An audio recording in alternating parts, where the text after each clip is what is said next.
Hi, you little ducks. This is Jinkx Monsoon, and you're rocking with RockMetal Inc. Yeah, Janis Joplin. Yeah. We're saving the best for last, and basically I've been really excited because I've been wanting to interview you. You're like my favorite. No way. Yes way. And I'm like, Jinkx, Jinkx, Jinkx. It's like the one and only Jinkx Monsoon. How are you doing? I'm wonderful.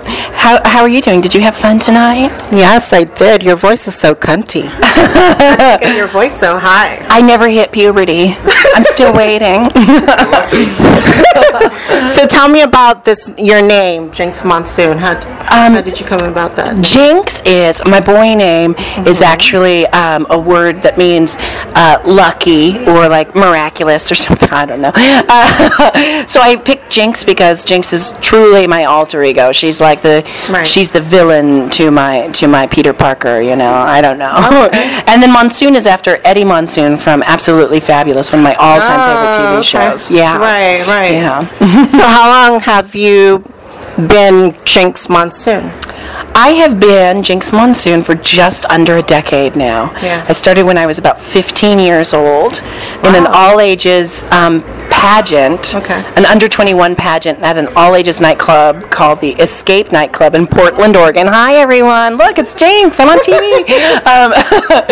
And I won that pageant, and that kind of sealed the fate. I knew I was going to be doing drag for a while. Right. And when I went to theater school, I kind of re-examined drag as more of an art form, kind of like a commedia dell'arte thing. Okay. And I kind of just based Jinkx Monsoon after my mom, and now I get paid money to do a cheap impression of my mother. You know, yeah. It's pretty good. It's the sweet life, playing your mom. Now I know you're from Seattle, right? Yes, I am. Yes, you are. Mm-hmm. Okay. Yeah. Yeah, and I know that you used to do like experimental videos. I think I saw that on YouTube.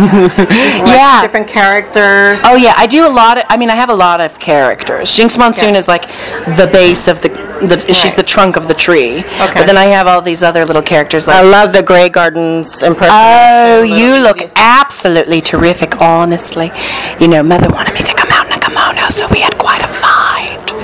And that's good because you're introducing a younger generation to that, because a lot of people don't know about Grey Gardens and stuff. I feel lucky that I found out about it at about age 18 or 19, you know, because it's just such a wonderful story and such a rich story. And those characters, the Eddies, they were just so fantastic. They're like American royalty, the aristocracy, you know. They're like a Chekhov novel in America. I consider you like an old soul because like your whole style, like your references are like from old Hollywood movie stars, which I love. You know, Gloria Swanson. Like who are your like influences? My big inspiration. My big influences definitely from old school are like Marlene Dietrich. Oh, love her. And Lucille Ball. And Betty Davis. You know, Alaska and I actually have this joke called Betty Davis's Drag Race, where we just go, "The time has come for you to listen." So they inspire me a lot, and then modern people like Sarah Silverman, Devin Green, Parker Posey, Helena Bonham Carter. These are women who like fuel me with life. Right. You know? I saw a documentary about you. Drag Becomes Him by Alex Berry, who's a filmmaker in Seattle. We have 3 installments now. We plan on making more, and you know, just kind of when there's interesting times to film stuff. But it's kind of examining like how I get into character and what drag means for me personally, and why I do what I do. And you know, that's the funny thing is, I don't think people really got me at first on Drag Race. Which I do, because I'm always for the underdog, so it's like, I get you. You know what I mean? It's like, I love her, and everyone's like, oh. Every dog has their day. Yeah, you know, because I think I identify growing up, you know, I was like the underdog, so it's like, my heart always goes for that one, like, you know, the misunderstood. Well, so many queer kids grow up with, you know, a lack of understanding in their communities or in their own families and stuff. And I think the people out there who felt like they never really fit in, kind of like Little Edie, which is why Little Edie was a very important figure for me and why I really wanted to do her for Snatch Game. Is I think there's tons of people out there who are kind of just like out of their own time, like they need that platform, and they don't, who knows when you'll find it, but once you find it, hold on to it and have a lot of fun with it, because I'm having a blast right now. Oh, I know. You're enjoying this ride. Yeah, and I think my Drag Becomes Him videos lets people kind of see what's behind Jinkx Monsoon, like who's the person under the drag. I think a lot of people, the makeup and everything. the pound and a half of grease paint, if you will, and the 14 girdles. But I think a lot of people just like to see the human side to drag, and I think that's what Drag Race does as well. Oh, definitely. You get to know these people in a way that you don't oftentimes get to know drag queens, and you forget that drag queens are human beings under all of that makeup and costume. Absolutely. Yeah, and we all have our story to tell. I've been very, very lucky that the show has not edited out my message, which is just like positive thinking, positive attitude. Even though you might get negativity thrown at you, there's no reason to reciprocate that and to keep the negative cycle going. You might as well let it end with you. Take in the notes, take in the constructive criticism, and let the rest go like water off a duck's back. I love your energy, your spirit, and everything. Well, thank you so much. Yes. Thank you. This was so much fun. So, what would you say, in your season, what is the highlight? What is your favorite moment, would you say? I think my favorite moment thus far was winning Snatch Game with Little Edie, because it was, when we were filming, I had no idea that America was going to respond the way they did. Yeah. And when the episode aired, the amount of support and the amount of people saying how much that meant to them, seeing Little Edie depicted on Snatch Game, on RuPaul's Drag Race, that was worth it. That was a big risk. Yeah, it was a huge risk. Right. But no risk, no reward, and my reward was great that night. So I just feel so lucky that I got the chance to do that. So thank you, RuPaul. You made my life dream come true, being an actress on national television. That's great. Now I noticed that you have a fantastic voice, and you just tonight you were singing. Do you have any plans to do any kind of music in the future? I have a few original songs, but they're all spoof songs. So it's hard to get the rights to those kind of things, and I don't want a lawsuit on my hands because I can't afford that. But I actually am writing a dance track, and I work with a wonderful, wonderful composer in Seattle named Richard Andreessen, who's actually my accompanist. We do a show called The Vaudevillians, and you can find out about that on my website, www.jinxmonsoon.com.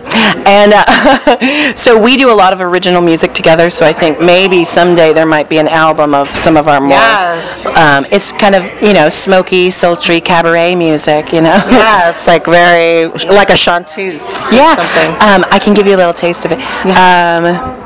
What a lovely way to be forgotten. Who could know that limbo felt like this? With 6 kids and so many years between us. Now to find you're too busy for a kiss. Isn't that lovely? That's by Richard Andreessen in Seattle, my roommate. He's beautiful. Oh, wow. Yeah. Okay. Yeah. I think you talk about him on the documentary. I do. I talk about him and my best friend, who now works as my assistant and tour manager, Kenneth Lee. Okay. I live with just 2 of the most wonderful people, and then 2 of my best friends, who are also actresses in Seattle, live next door to me. So we have a really tight-knit little chosen family.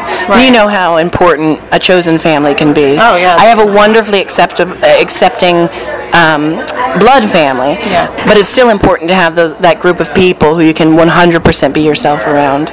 It's very important to queer kids, Is there a big drag scene in Seattle? There's a huge drag scene in Seattle, because we have a lot of burlesque entertainment, and there's a lot of crossover between drag queens and real girls doing drag and burlesque. A lot of, and we have vaudeville. We have everything. We have some wonderful theaters in town, like the Fifth Avenue Theater. Yeah. And so there's a little bit of everything. So the drag there is a huge variety of drag. We have everything from pageant queens and showgirls to female impersonators, celebrity impersonators, and then we've got a lot of really amazing kooky characters in Seattle. So if you're ever in Seattle, just look up drag in Seattle. You'll find there's a taste for everyone out there. It's like Baskin Robbins. Right. All flavors. Yeah.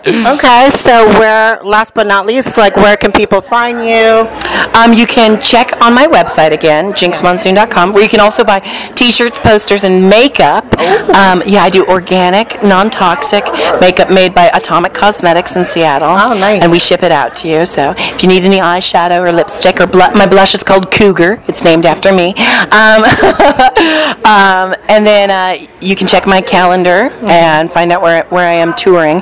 But when you are in Seattle, if I'm also there, I perform at an evening at Le Faux at Julia's on Broadway, which is the #1 celebrity impersonation show in the Northwest. Oh, okay. And I don't impersonate anyone, but I sing all my original songs and do stand-up and stuff. So it's a lot of fun.